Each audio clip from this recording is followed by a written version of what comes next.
अब अगर मेरे पास एक प्रोडक्ट है, मेरी अपनी प्रोडक्ट है, तो उसको मैं किस तरीके से ऑनलाइन ला सकता हूँ? ये बहुत हज़ारों लोगों का सवाल है जो मैं आपसे कर रहा हूँ। प्रोडक्ट्स बेचना is bit difficult than offering services. जी, सर्विस ऑफर करना निस्बतन आसान है। एसईओ किस हद तक इम्पोर्टेंट है फेसबुक और यूट्यूब, इन दोनों चीज़ों के लिए? क्योंकि बहुत सारे कंटेंट क्रिएटर्स हैं जो कि काम कर रहे हैं इंडस्ट्री के अंदर, लेकिन वो कामयाब नहीं हो पा रहे हैं। अच्छा कंटेंट बना रहे हैं, अच्छी वीडियो रिकॉर्डिंग कर रहे हैं, क्वालिटी बेस्ड काम कर रहे हैं, लेकिन एसईओ का एरर ऐसा है जो उनको आगे नहीं लेके जा रहा। तो ये किस हद तक ज़रूरी है और इसके लिए स्टेप बाय स्टेप किस तरह हम अपनी एसईओ को बेहतर बना सकते हैं? तो वायरलिटी का बेसिक क्या कॉन्सेप्ट होता है? लेट्स सपोज फेसबुक ने 100 बंदों को शो करवाई वीडियो की कंटेंट क्वालिटी के हिसाब से, कंटेंट के हिसाब से, कितने लोगों ने उसमें इंटरेस्ट शो किया और कितने बंदों ने, उनका जो एवरेज रिटेंशन टाइम था वो कितना था। अगर वो ज़्यादा है तो उस 100 बंदों जैसे मजीद 1000 बंदों को दिखाए। इस तरह ये अपनी जो रीच है ये इंक्रीज करता जाएगा। ठीक। इसलिए कहते हैं कि वीडियो की जो क्वालिटी होती है वो बहुत ज़्यादा। अगर आपके पास स्किल नहीं है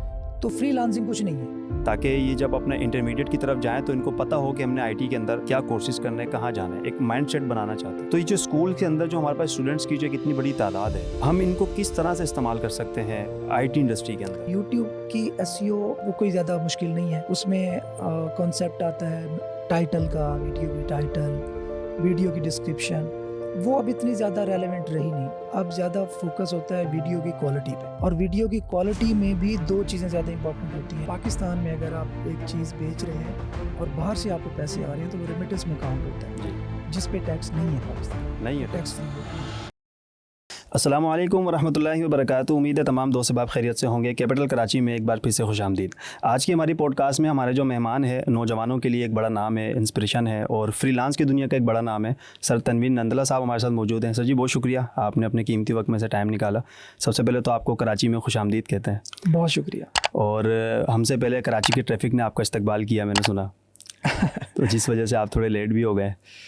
तो तनवीर भाई ये बताएं कैसे हैं आप? खैरियत से हैं? अल्लाह का लाख लाख शुक्र है, आप ठीक हैं? अल्हम्दुलिल्लाह अल्हम्दुलिल्लाह। तनवीर भाई आपका तारुफ तो यकीनन कराची की सारी यूथ जानती है, हम पूरा पाकिस्तान जानता है, और आपका ताल्लुक़ आईटी से है, फ्रीलांस से है। तो मैं जो आपके साथ बैठा हूँ, मेरा मोटिव ये है कि कराची के अंदर, क्योंकि हम ज़्यादातर कैपिटल कराची के नाम से काम करते हैं, तो कराची के नौजवान हमारे साथ ज़्यादा इंगेज रहते हैं। तो फ्रीलांस की दुनिया को जो यूथ देखती है वो इस तरह से देखती है कि भाई आपको कुछ नहीं आता ना, आपको कोई नौकरी नहीं मिल रही, कोई जॉब नहीं मिल रही, आप बिल्कुल वेले हो, तो आप फ्रीलांसिंग कर लो। तो सबसे पहले तो आप मुझे फ्रीलांस का तारुफ बताएं कि फ्रीलांसिंग है क्या, एक आम बंदा फ्रीलांसिंग को किस तरह से समझ सकता है? बहुत शुक्रिया अपने पॉडकास्ट में इनवाइट करने के लिए। देखें, फ्रीलांसिंग का कॉन्सेप्ट कोई नया नहीं है। ये सिंपली हमारे यहाँ तो होता है, कराची में भी ऐसा होता होगा कि सुबह उठ के मज़दूर एक जगह पे इकट्ठे हो जाते हैं और जिन्होंने उन्हें हायर करना होता है वो वहाँ पे आके आते हैं और अपनी काम के अकॉर्डिंग जो काम उन्हें करवाना है वो बंदा ले जाते हैं। तो दैट्स फ्रीलांसिंग बेसिकली। तो इसी तरह जब यूएसए के लोग कोई वेबसाइट बनवानी होती है, कोई लोगो बनवाना होता है, कोई डिज़ाइन करवाना होता है, तो अगर वो अपने यूएसए में ही हायर करते हैं कोई बंदा, तो उन्हें कॉस्ट बहुत ज़्यादा पड़ती है जी। तो वो क्या करते हैं, वो हमारे जैसे मुल्क Pakistan, India, Bangladesh, Philippines, even African countries, यहाँ के लोगों को हायर करते हैं। अब उनकी कॉस्ट कम हो जाती है, क्योंकि लेट्स सपोज अगर वो वहाँ से किसी को हायर करेंगे तो वो $2000 में भी ले ले एक सिंपल से काम का, वेबसाइट बनाने का। हमें अगर वो $500 लेते हैं तो हमारे लिए बड़ी अमाउंट है, हमारे लिए तकरीबन 1.5 लाख रुपए हैं। तो ये कॉन्सेप्ट है बेसिकली फ्रीलांसिंग का। अब उनका फ़ायदा ये हो गया कि उनकी कॉस्ट कम हो गई। हमारा फ़ायदा ये होगा कि हमें 10 दिन के अंदर अंदर $500 मिल गए एक छोटा सा काम करने के। बहुत एक हैंडसम अमाउंट है हमारे लिए। तो अब दरमियान में कुछ प्लेटफॉर्म्स होते हैं जो दोनों को इंगेज कर रहे होते हैं और वो यूँ समझ लें कि मिडल मैन का किरदार अदा कर रहे होते हैं, जहाँ पे बायर आके लोग हायर करता है, हम जाके हायर होते हैं। अच्छा। जिसमें फाइवर एक बहुत बड़ा प्लेटफॉर्म है, इसी तरह अपवर्क एक बहुत बड़ा प्लेटफॉर्म है। वो क्या करते हैं, वो हम दोनों को कनेक्ट करने के दरमियान में परसेंटेज ले लेते हैं। सही। तो this is win win for everyone. वो बायर उसको काम मिल गया जी, पैसे कम लगे, दरमियान में प्लेटफॉर्म उसने दोनों को कनेक्ट किया, ठीक है, उसने अपना हिस्सा ले लिया, हमें काम मिल गया घर बैठे और हमें पैसे, मतलब सबके लिए विन विन है। तो ये बेसिकली फ्रीलांसिंग का कॉन्सेप्ट है। अच्छा सर, ये फ्रीलांसिंग का आपने ये समझा दिया मुझे। हमारा जो यूथ है, बहुत बड़ा स्पेस है यूथ के अंदर फ्रीलांसिंग के लिए। लोग समझते हैं दराज पे चीज़ बेचना भी फ्रीलांसिंग है, क्या ये सही है? देखो, फ्रीलांसिंग तो नहीं है, आप ऑनलाइन काम करना कह सकते हैं, ई कॉमर्स करना कह सकते हैं, बट टर्म से कोई ज़्यादा फ़र्क नहीं पड़ता। हमारे यहाँ नॉर्मली ये होता है कि कोई भी ऑनलाइन काम करता है ना, तो जिसको पता नहीं होता वो कहते हैं फ्रीलांसर है। तो अच्छा, आपने नाम लिया अभी फाइवर का, आपने नाम लिया, मैं खुद बेसिकली फाइवर पे काम कर चुका हूँ माशाल्लाह। तो ये जो स्टेप होता है ना, ये तो आपने बेसिक समझा दी कि फ्रीलांसिंग है क्या, यहाँ पर आया कैसे जाए, क्योंकि इन सब चीज़ों को मैनेज करना भी ज़रूरी है। फाइवर पे अकाउंट बनाना, फिर सर्विसेज सेल करना। फ्रीलांसिंग डायरेक्टली नहीं हो सकती जी, जब तक आपके पास कोई ऐसी चीज़ नहीं है जो आप किसी को करके दे सकें। ठीक है, अगेन वापस आते हैं उस मज़दूर की मिसाल पे। जी, अब अगर वो मज़दूर या तो मिस्त्री होगा, या तो वो ईंटें फेंकने वाला होगा, या वो प्लम्बर होगा, या इलेक्ट्रिशियन होगा, उसके पास कोई ना कोई स्किल होगी जिसको वो बेचने के लिए वहाँ पे पहुँचा हुआ है। ठीक है। इसी तरह आपके पास कोई ना कोई स्किल होगी, या आप लोगो डिज़ाइन करते होंगे, या आप ई कॉमर्स का स्टोर मैनेज करते होंगे, आप वेबसाइट बनाते होंगे, आप सर्च इंजन ऑप्टिमाइजेशन करते होंगे, आप फेसबुक एड्स रन करते होंगे। कोई ना कोई स्किल आपके अंदर होगी जो आप बेचने के लिए फ्रीलांसिंग प्लेटफॉर्म्स पे पहुँचे। जी, अगर आपके पास स्किल नहीं है तो फ्रीलांसिंग कुछ नहीं है। ठीक, आप वहाँ पे कोई ना कोई चीज़ बेचने जा रहे जी। हैं, अपनी सर्विस ऑफर करने जा रहे हैं। जी, तो फ्रीलांसिंग करने से पहले आपने कोई ना कोई स्किल लर्न करनी है, उसको प्रैक्टिस करना है, उसके अंदर किसी हद तक मास्टर होना है, देन आप फ्रीलांसिंग करने के काबिल हो। अच्छा सर, दो चीज़ें होती हैं। एक तो होती है स्किल, जैसे आप अभी बात कर रहे हैं, मैं ग्राफिक डिज़ाइनर हूँ, वीडियो एडिटर हूँ, तो मैं अपनी स्किल सेल आउट कर सकता हूँ। दूसरी चीज़ होती है सर्विसेज। ठीक है, तो क्या सर्विसेज भी सेल आउट होती है फ्रीलांस फाइवर जैसे प्लेटफॉर्म सर्विसेज पे? भी स्किल की बेस पे होंगी ना। आप वीडियो एडिटर हैं तो वीडियो एडिटिंग की सर्विसेज आप ऑफर करेंगे, आप लोगो डिज़ाइनर हैं तो लोगो डिज़ाइनिंग की सर्विसेज ऑफर करेंगे। इसमें एसईओ, पेज मैनेजमेंट और हर चीज़ बिकती है, हर चीज़ बिकती है ऑनलाइन। अच्छा, ठीक है सर। एक और चीज़ मुझे ये बताइएगा कि एसईओ के हवाले से आपका काफ़ी जो ना अच्छा एक्सपीरियंस है, मैंने आपको काफ़ी स्टडी किया रात को भी ना, तो आप पर्टिकुलरली क्लासेस भी लेते हैं एसईओ के हवाले से। तो मुझे ये बताइएगा कि एसईओ किस हद तक इम्पोर्टेंट है फेसबुक और यूट्यूब, इन दोनों चीज़ों के लिए? क्योंकि बहुत सारे कंटेंट क्रिएटर्स हैं जो कि काम कर रहे हैं इंडस्ट्री के अंदर, लेकिन वो कामयाब नहीं हो पा रहे हैं। अच्छा कंटेंट बना रहे हैं, अच्छी वीडियो रिकॉर्डिंग कर रहे हैं, क्वालिटी बेस्ड काम कर रहे हैं, लेकिन एसईओ का एरर ऐसा है जो उनको आगे नहीं लेके जा रहा। तो ये किस हद तक ज़रूरी है और इसके लिए स्टेप बाय स्टेप किस तरह हम अपनी एसईओ को बेहतर बना सकते हैं? देखो, एसईओ का आप मैं कंसेप्ट थोड़ा क्लियर कर देता हूँ आपको। एसईओ बेसिकली होती है सर्च इंजन ऑप्टिमाइजेशन। ठीक है, और सर्च इंजन का जब हम नाम लेते हैं तो हम गूगल सर्च पर्टिकुलरली हम उसको कंसीडर कर रहे होते हैं। इसका यूँ है कि आपने एक वेबसाइट बनाई, आपने वो वेबसाइट गूगल पे रैंक करनी है। लेट्स सपोज मैं यहाँ पे सर्च करता हूँ कि बेस्ट बीच कराची के अंदर कौन सा है जहाँ पे मैं जाके विज़िट कर सकूँ। ठीक है, तो अब लेट्स सपोज मेरी वेबसाइट है जिस पे मैं इंफॉर्मेशन देता हूँ बीचेस के बारे में कराची के। अब मैं एसईओ यहाँ पे काम में आएगी कि मैं एसईओ के थ्रू अपनी उस वेबसाइट को रैंक करूँ, ताकि कोई सर्च करता है बेस्ट बीच इन कराची तो मेरी वेबसाइट टॉप पे पॉप करे।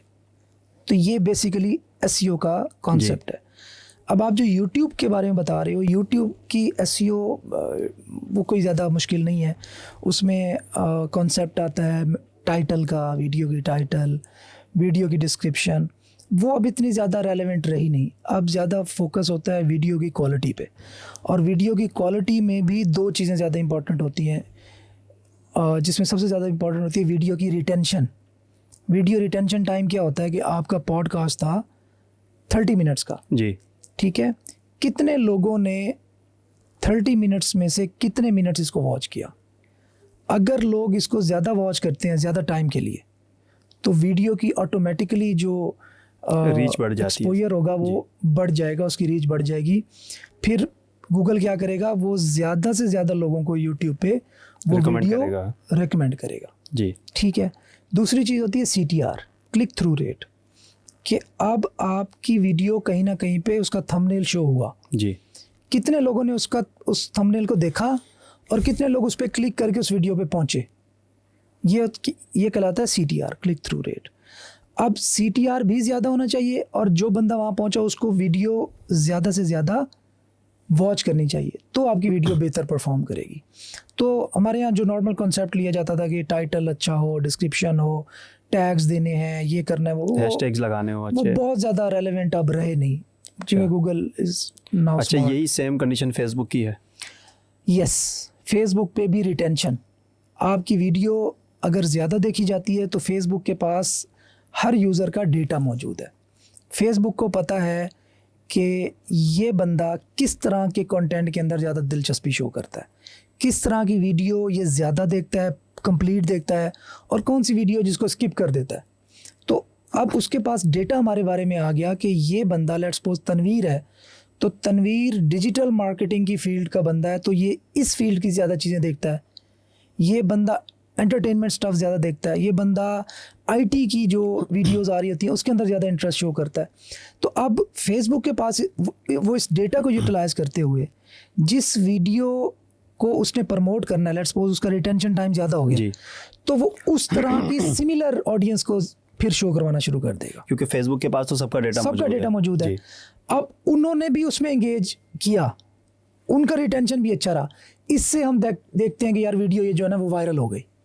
तो वायरलिटी का बेसिक क्या कॉन्सेप्ट होता है, लेट्स सपोज फेसबुक ने 100 बंदों को शो करवाई वीडियो की कंटेंट क्वालिटी के हिसाब से, कंटेंट के हिसाब से, कितने लोगों ने उसमें इंटरेस्ट शो किया और कितने बंदों ने, उनका जो एवरेज रिटेंशन टाइम था वो कितना था। अगर वो ज़्यादा है तो उस 100 बंदों जैसे मज़ीद 1000 बंदों को दिखाएगा। इस तरह ये अपनी जो रीच है ये इंक्रीज करता जाएगा। इसलिए कहते हैं कि वीडियो की जो क्वालिटी होती है वो बहुत ज़्यादा मैटर करती है। सर ये तो आपने एक्सप्लेन किया बहुत अच्छा कि ये तरीक़ेकार है, ये पैटर्न है, लेकिन हम देखते हैं कि कुछ चीज़ें ऑटोमेटिकली वायरल हो जाती हैं ना, उनकी वीडियो क्वालिटी अच्छी होती है ना वॉइस क्वालिटी अच्छी होती है, लेकिन फिर भी वो पब्लिक डिमांडिंग इतनी हो जाती है कि वो बहुत ज़्यादा वायरल होने लगती है, मिलियंस ऑफ व्यूज़ आते हैं उसपे। वो किस तरह होती है? आपने खुद कहा कि पब्लिक डिमांड होती है जी, तो उस वीडियो के अंदर कुछ ना कुछ ऐसा ज़रूर होता है जिससे वो वायरल हो। ठीक है, वो बहुत सारे ऑडियंस के लिए, बहुत सारे सेगमेंट्स के लिए इंटरेस्टिंग होती है, तभी वो वायरल होती है। तो ये भी एक कॉन्सेप्ट है। फिर इसमें एक ब्लैक हैट टेक्निक्स भी आती है जो नॉर्मली वियतनाम के लोग करते हैं। वैसे मेरा एरिया ऑफ एक्सपर्टीज़ नहीं है, आप पूछ रहे हैं तो बता रहा हूँ। वियतनाम के लोग ज़्यादा करते हैं, उन्होंने पूरे फॉर्म्स बनाए होते हैं, मोबाइल फ़ोन्स रखे होते हैं, ठीक है, जिसको हम प्रोपेगेंडा, आप मशीन्स भी आप सुनते होंगे अक्सर। अब उनका क्या होता है कि वो अपनी वीडियो पे खुद ही एंगेजमेंट ला रहे होते हैं इनिशियल, ठीक। अब वो ट्रिक कर रहे होते हैं बेसिकली, फेसबुक को ट्रिक कर रहे हैं और फेसबुक को खुद ही बता रहे हैं कि देखो जी ये वीडियो बड़ी वॉच की जा रही है। तो फेसबुक के एल्गोरिथम तो पकड़ लेता है उनको? नहीं, इतना आसान नहीं होता। देखो उनके पास भी तो डिफरेंट तरीके होते हैं कि आईपी भी डिफरेंट है, स्क्रीन साइज भी डिफरेंट है। अब ये बड़ी थोड़ी टेक्निकल बात हो जाएगी। सही। तो वो ट्रिक कर रहे होते हैं बेसिकली फेसबुक के एल्गोरिथम को, और जिससे वो वीडियो वायरल हो जाती है और आप देखते हैं यार उसमें तो कुछ ऐसा खास नहीं था।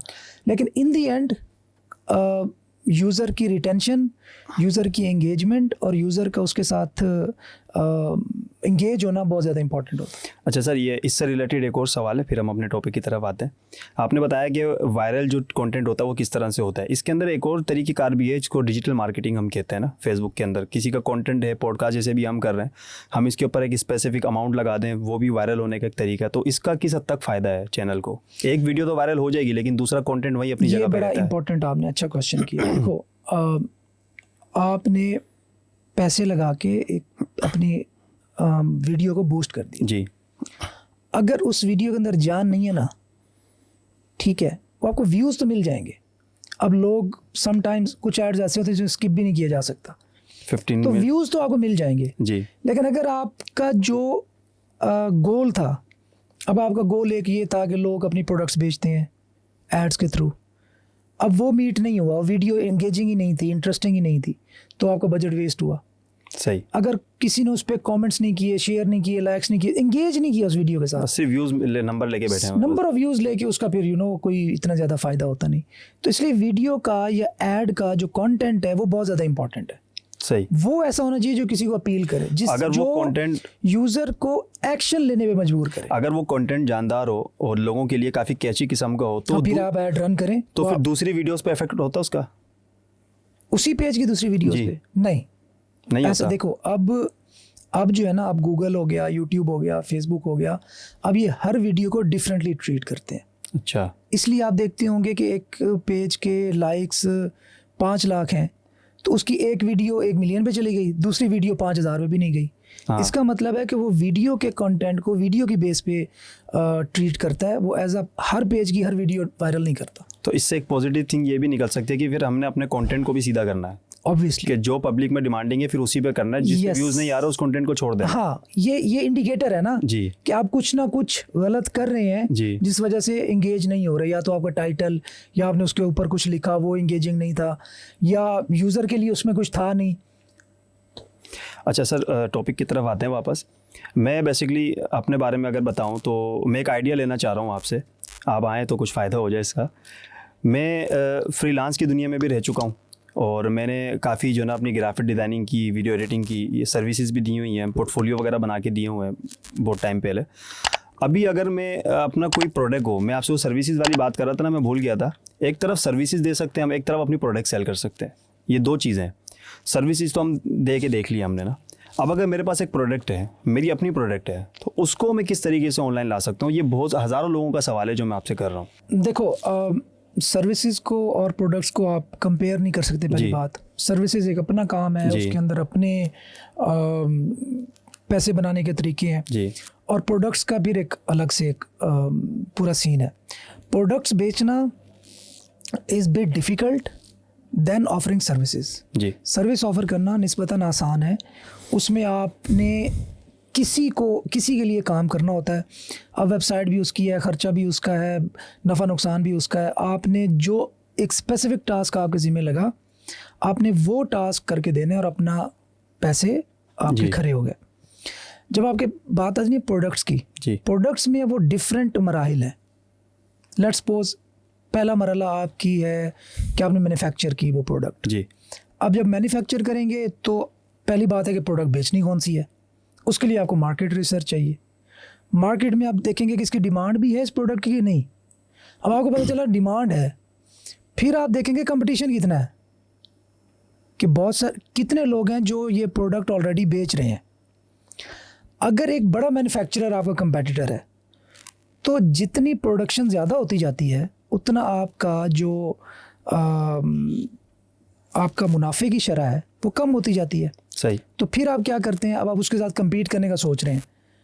अब आप थोड़े पैमाने पे मैन्युफैक्चर कर रहे हैं, वो होलसेल पैमाने पे मैन्युफैक्चर कर रहा था, उसको कॉस्ट आ रही थी 4 रुपये, आपको कॉस्ट आ रही थी 12 रुपये।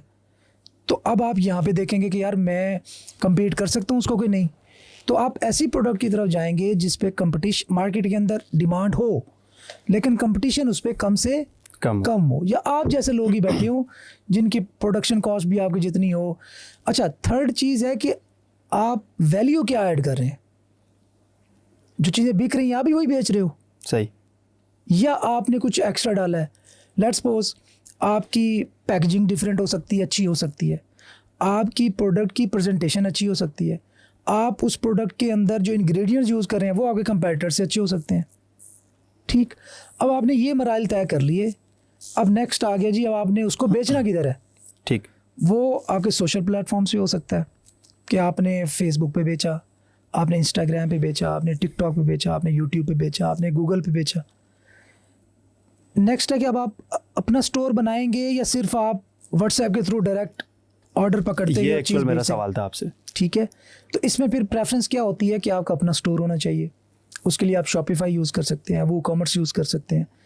तो अब उसमें फिर आपके पास बजट कितना है, अब एड्स रन करने की तरफ जाते हैं या ऑर्गेनिक की तरफ जाते हैं। जी। अब फिर मार्केटिंग के डिफरेंट वेज हैं, जिसमें पेड एड्स हैं नंबर 1, दूसरे नंबर पर इन्फ्लुएंशियल मार्केटिंग है।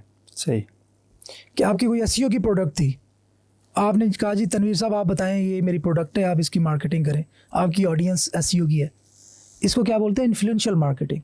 ठीक। कि आप इन्फ्लुएंसर्स को हायर करें टू मार्केट योर प्रोडक्ट। ये एक बहुत हैंडी और बड़ा एक स्ट्रॉन्ग तरीका है अपनी मार्केटिंग की, अपनी प्रोडक्ट की मार्केटिंग करने का।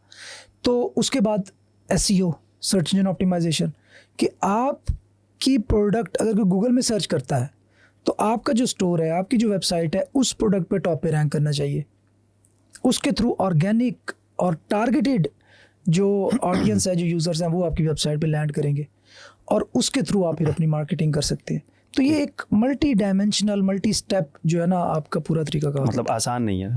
नहीं, आसान तो बिल्कुल नहीं है, लेकिन ये है कि अगर आप इसको कंपेयर करें, प्रॉफिट एंड लॉस स्टेटमेंट निकालें, कॉस्ट बेनिफिट एनालिसिस करें, तो आप ये देखेंगे कि यार अगर मैं यहाँ पे कोई बाहर एक शॉप बनाता हूँ, ठीक है, उसमें मुझे कितना रिटर्न मिलेगा, और एक मैं ऑनलाइन शॉप बनाता हूँ उसमें कितना रिटर्न मिलेगा, तो फिर आप कहेंगे कि यार ये जो मुश्किल काम है ना, ये काम थोड़ा सा मुश्किल है लेकिन इसका फ़ायदा ज़्यादा है। फ़ायदा बहुत है। यहाँ पे आप इस एरिया में बेचने के काबिल होंगे, वहाँ आप पूरे पाकिस्तान में बेचने के काबिल होंगे, पूरी दुनिया में बेचने के काबिल होंगे। ठीक। तो आपकी ऑडियंस बढ़ गई। तो अगर आप बेनिफिट देखोगे तो ऑनलाइन जाना इज़ ऑलवेज बेनिफिशियल। जैसा भी आपने बताया ना कि आप अपने प्रोडक्ट को इंटरनेशनली भी सेल कर सकते हैं अगर आप स्टेप बाय स्टेप आ रहे हैं। तो बहुत सारे लोग ये सवाल भी करते हैं कि ये जब इंटरनेशनली आपकी प्रोडक्ट सेल होती हैं तो इसकी जो टैक्सेशन के मामलात हैं ये किस तरह हैंडल होते हैं? बेटा मैं टैक्स एक्सपर्ट नहीं हूँ, मैं ऐसी एक्सपर्ट हूँ। ये चीज़ें मैं डिफरेंटली ट्रीट होती हैं डिफरेंट कंट्रीज़ में। ठीक है, पाकिस्तान में अगर आप एक चीज़ बेच रहे हैं और बाहर से आपको पैसे आ रहे हैं तो वो रेमिटेंस में काउंट होता है जी, जिस पे टैक्स नहीं है पाकिस्तान में, नहीं है, टैक्स फ्री है। हाँ, ज़बरदस्त हो गया, तो टैक्स फ्री है। अच्छा सर, मैंने आपका एक सेशन जो ना वो कल मैं देख रहा था एफिलिएट मार्केट से रिलेटेड ना, तो इसके बारे में थोड़ा सा एक्सप्लेन करें। एफिलिएट मार्केटिंग बेसिकली होती है कि आप किसी की प्रोडक्ट को आप बेचना चाह रहे हो और आप उसमें से कमीशन जनरेट करते हो। लेट्स सपोज आपकी एक प्रोडक्ट है और मैं उस प्रोडक्ट को बेचता हूँ। आप कहते हो कि मेरी 10 रुपये की प्रोडक्ट है ये, आप 10 रुपये की बेचो, इसमें से 2 रुपये आप रख लेना, कमीशन अर्न कर लेना। तो मैं उसको जितने ज़्यादा बेचूंगा उतना ही मेरा एफिलिएट कमीशन ज़्यादा बनेगा। तो ये एफिलिएट मार्केटिंग। ड्रॉप शिपिंग भी इसी को कहते हैं? नहीं, drop shipping is different. Drop shipping ये होता है कि आपकी चीज़ को एफिलिएट होता है कि मैं ड्राइव सेल्स आपकी तरफ करूँगा, बेचोगे आप, मैं जस्ट ऑडियंस आपकी तरफ भेज रहा हूँ जी। ड्रॉप शिपिंग होती है कि प्रोडक्ट आपकी है, वो मैं बेचूंगा और मेरे थ्रू जो है ना वो सेल होगी, ये ड्रॉप शिपिंग है। एफिलिएट मार्केटिंग थोड़ी डिफरेंट है उससे। अच्छा तनवीर भाई, एक अहम सवाल आपसे ना, एक मशवरा आपसे। हमारे ना बेसिकली कराची में एक स्कूलिंग सिस्टम है, अल्फ़ा स्कूलिंग सिस्टम के नाम से, 18+ ब्रांचेज़ है हमारे पास। तो स्टूडेंट्स का एक जमे गफ़ीर है हमारे पास ना। तो मेरी पर्सनली और जो हमारे जो ओनर हैं स्कूल्स के सर मियां मोहम्मद मकसूद साहब, उनकी एक सोच ये है कि हम जो 9-10 के स्टूडेंट्स हैं हमारे पास 18 ब्रांचेज़ के अंदर, एक अच्छा नंबर है, तो इनको हम आईटी के अंदर यूज़ करना चाहते हैं ताकि ये जब अपने इंटरमीडिएट की तरफ जाएं तो इनको पता हो कि हमने आईटी के अंदर क्या कोर्सेज़ करने, कहाँ जाना है, एक माइंडसेट बनाना चाहते हैं। तो ये जो स्कूल के अंदर जो हमारे पास स्टूडेंट्स की जो एक इतनी बड़ी तादाद है, तो हम इनको किस तरह से इस्तेमाल कर सकते हैं आईटी इंडस्ट्री के अंदर? देखिए, ये तो आपने बड़ी अच्छी बात की। उनको सबसे पहले तो आप इंटरनेट लैब उनके लिए होनी चाहिए जी, और उस इंटरनेट लैब में उनको डिफरेंट स्किल्स से रोशनास करवाना चाहिए। बुनियादी तौर पे आप ये कर सकते हैं कि प्रोग्रामिंग से स्टार्ट उनका लिया जाए, जिसमें सर फहरिस्त है पाइथन। आप पाइथन उनको स्टार्ट करना चाहिए। सब इसका फ़ायदा क्या होता है कि आप सबको प्रोग्रामिंग पे लगा नहीं सकते, लेकिन ये होता है कि इससे उनकी क्रिटिकल थिंकिंग, उससे उनका थोड़ा माइंड जो है ना वो एक्सप्लोर करने के काबिल होता है। तो इसमें मैं ज़ोर देता हूँ 3 चीज़ों पे कि इनकी कम्युनिकेशन स्किल्स अच्छी हों, उनकी मैथ्स अच्छी हो और उनकी प्रोग्रामिंग अच्छी हो। तो इससे बच्चा फ्यूचर में चाहे जो मर्ज़ी बनना चाहे, अपनी फील्ड स्विच भी करना चाहे, तो इससे उसके जो सोचने का, समझने का जो अंदाज़ होता है, हो जाती है, वो बहुत बेहतर हो जाता है। ठीक है, तो इस तरीके से हम अपने स्टूडेंट्स को यूटिलाइज कर सकते हैं। उनको आप सबसे पहले इंटरनेट की लैब्स बना के दें और उसके बाद डिफरेंट स्किल्स के वहाँ पे क्लासेस उनसे स्टार्ट करवाएं। उनको डिफरेंट जो फील्ड्स हैं, जैसे डिजिटल मार्केटिंग की, SEO है, ई-कॉमर्स है, अमेज़ॉन है, उनसे उनको रोशनास करवाएंगे यार ये चीज़ें एग्जिस्ट करती हैं, देन वो they will find their own ways. अच्छा, जो हमारे डायरेक्टर साहब हैं मियां मोहम्मद मकसूद साहब, उनकी तरफ से तो आपको पहले सलाम भी है, उन्होंने कहा मेरा सलाम भी बोलिएगा। जी, वालेकुम सलाम। और उन्होंने आना था लेकिन वो काफ़ी जो ना वो टफ़ टाइम था तो वो भी लेट हो गया, वरना आपसे मुलाकात करनी थी उन्होंने। तो आप जानते भी होंगे उनको, आपकी मुल्तान साइड से ही हैं वो भी ना? जी, मैं अभी जानता नहीं हूँ जी। तो उन्होंने कहा था सर से पूछ लीजिएगा अगर टाइम हो तो रात का डिनर हमारे साथ करें। आज का तो डिनर तो भी टाइम अलोकेट हुआ है इंशाल्लाह। तो वो कह रहे थे आप मेरी तरफ से उनको ऑफर कर दीजिएगा, अगर उनके पास टाइम हो तो एक डिनर उनके साथ कर दीजिए। एक्चुअली किया हुआ है किसी से प्रॉमिस। अच्छा, मतलब टाइम आपका शेड्यूल आपका जो है वो फिक्स है पहले ही। चलें तनवीर भाई, बहुत शुक्रिया। ये थे अपना तनवीर नंदला साहब, जो कि IT एक्सपर्ट भी हैं, फ्रीलांसर भी हैं। इनसे हमने गुफ्तगू की और जो अहम 2-3 सवाल मैं लेकर आया था वो मैंने आपसे कर लिए। बाकी गुफ्तगू तो जितनी भी की जाए वो कम है, सर का टाइम भी इंपॉर्टेंट है, ऑलरेडी बहुत लेट हो चुके हैं। तो जो एक मेजर जो सवालात थे आप लोगों की तरफ से आए हुए थे वो सर से कर लिए मैंने। सर जी बहुत शुक्रिया, थैंक यू सर, आपने हमें वक्त दिया। और नेक्स्ट भी जब आप कराची आएंगे इंशाल्लाह आपको दोबारा लेके बैठेंगे। तो कैपिटल कराची में आने के लिए बहुत शुक्रिया। अल्लाह ताला आपको इसका जज़ाए खैर अता फरमाए। इसी के साथ हमारी पॉडकास्ट एंड होती है, इजाज़त दीजिए। अगली पॉडकास्ट में फिर किसी और मेहमान के साथ मुलाकात करेंगे। अल्लाह हाफिज़।